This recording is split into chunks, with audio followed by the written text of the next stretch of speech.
Kali kedua, orang tuduh kita undap ke apa ke, itu memang direka cipta untuk memarahkan kita. Peduli apa? Bak kata Datuk Jo, mengapa perlu kita takut dengan DAP? Kita tak perlu takut dengan DAP. UMNO, tuan-tuan puan sekalian, kalau Melayu Bersatu, British kita halau pada tahun 1957. Setakatkan DAP, kita takut? Tak tahulah saya. Saya belumlah takut dengan DAP lagi. Dan saya tak mahu orang UMNO takut dengan DAP. Kita mesti teruskan supaya agenda Melayu kita teruskan dalam negara kita. Tok Mat kata nak takut dengan DAP ni pasal apa? Yang keluarkan kenyataan yang macam-macam itu tim B dalam DAP. Mereka pun ada tim B juga. Saya jumpa sendiri dengan Setiausaha Agung dia. Kenapa yang orang-orang tu cakap macam itu? Kemal jerit lawan. Lawan apa lawan? Kan? Nak lawan siapa? Nak lawan DAP, dia tak peduli. DAP dia pekakkan telinga je. Setiausaha Agung DAP, Anthony Loke, menafikan sekeras-kerasnya dakwaan bahawa partinya terlibat dalam penjualan aset strategik kerajaan ketika pentadbiran Pakatan Harapan antara tahun 2018 hingga 2020, khususnya melibatkan Khazanah Nasional Berhad dan Lembaga Tabung Haji. Loke berkata, kenyataan yang dibuat Timbalan Presiden UMNO, Mohamad Hassan, adalah tidak tepat dan bersifat mengelirukan rakyat. Dakwaan tersebut mengaitkan DAP dengan penjualan pegangan saham IHH Healthcare serta penjualan sebidang tanah milik tabung haji.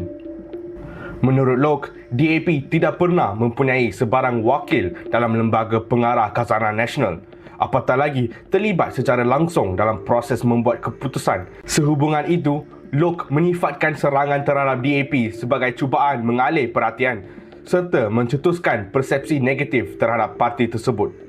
Beliau menggesa semua pihak agar berpolitik secara matang dan bertanggungjawab dengan mengemukakan fakta yang jelas serta mengelakkan tuduhan tidak berasas. Tetapi apa yang saya nak katakan, hala tuju parti kita, keputusan parti kita bukan ikut tempo orang lain, bukan ikut rentak orang lain. Saya nak nyatakan hala tuju dan keputusan parti. Jadi saya tak nak kita membuat apa-apa keputusan mengikut rentak orang lain. Nak apa yang kita nak buat, kita tak payah ikut rentak orang tu. Apa yang penting, kita buat keputusan yang terbaik. Prinsip yang kita telah menang, satu kursi-kursi yang kita telah menang memang adalah kursi incumbent. Itu tidak akan dilepaskan. Memang itu hak ataupun kita punya, bukan maksudnya saya hak lah, tetapi itu memang keputusan kita untuk terus bertanding. Kita telah berkorban dalam pilihan raya negeri lalu. Kita telah menyerahkan satu kursi yang kita menang dulu, Dusun Tua, kepada UMNO. Jadi ini pun menunjukkan keikhlasan kita. Tapi kadang-kadang keikhlasan kita ini tak disambut. Kita dah bekerjasama dalam pilihan raya sehingga kita menyerahkan kursi kepada UMNO. Tapi ada pihak kata tak pernah kerjasama dengan DAP. Ini apa cerita, saya pun tak faham lah. Bagi saya, kita berterus terang, memang hari ini kita kerjasama dengan UMNO dalam kerangka PHBN. Kita berterus terang, kita cakap dengan penyokong kita. Kita berkempen untuk UMNO pun dalam pilihan raya kecil. So, jangan tipu diri sendiri dan jangan tipu pengundi-pengundi lah. DAP tak takut dilawan. Siapa nak lawan DAP, itu hak anda. You boleh lawan kita, kita juga boleh lawan. Muda UMNO tak pernah nak cari gaduh dengan musuh kita tu. Tapi saya nak bagi tahu, kita takkan berdiam diri jika prinsip dan maruah kita dipijak. Saya nak tanya pada semua pemuda, isu kalimah Allah pada Soken yang kita lawan adalah KK Mat. Tapi siapa yang backup KK Mat ni berjaya ni? Isu halal yang kita persoalkan adalah pencabulan sensitiviti umat Islam. Tapi siapa yang konon-konon melawan dan backup mereka ni?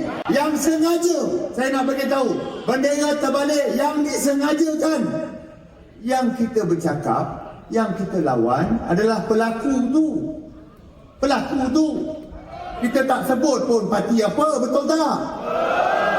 Tapi yang konon-konon backup menjadi pelindung kepada pelaku tu siapa?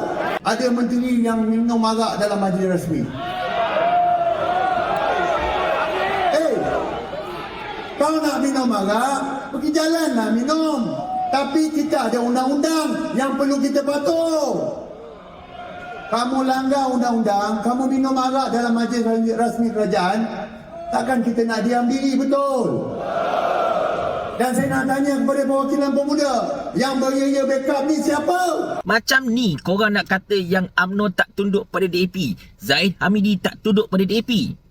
Tak sampai 24 jam keluar satu kenyataan, DAP sikit terus kelang kabut minta maaf. Itulah dia. Inilah level UMNO pada ketika ini. Cerita macam ni tuan-tuan dan puan-puan sekalian. Bila kita sebut yang mereka ini merupakan umdak mantap, marah. Bila kita sebut yang diorang ini tunduk pada DAP, marah. Bila kita sebut yang mereka ini memang tak boleh lawan DAP, marah. Macam-macam mereka cakap tuan-tuan sekalian. Kita dah khabar banyak kali, memang dah nampak sangat. Setiap kali UMNO nak bersuara tentang isu-isu melibatkan kepentingan Melayu, kepentingan Islam, DAP sikit terus kelang kabut. Oh, itu cuma kenyataan peribadi. Oh, itu tidak melambangkan parti. Oh, kita kena bertoleransi. Oh, kita kena sabar banyak. Macam-macam lagi lah. Banyak kali tuan-tuan sekalian isu stokin kalimah Allah dan macam-macam lagi. Memang itulah. Itu kisah je.